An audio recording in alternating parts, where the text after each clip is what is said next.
what is editorial? An editorial is an official statement of a paper on a relevant development or issue.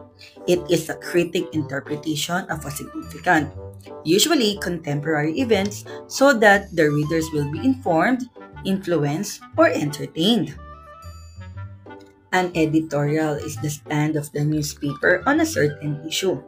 It allows the writer to discuss opinion on an issue that confronts the school, community, or even the world, and to persuade readers too. What are the parts of an editorial? We have the introduction, the body, and the ending.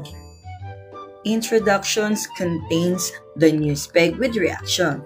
It is usually a short paragraph. A news peg is a brief statement about the news events or issue upon which editorials is based. Next, we have the body. May take 2 or 3 paragraphs that support or justify the reactions.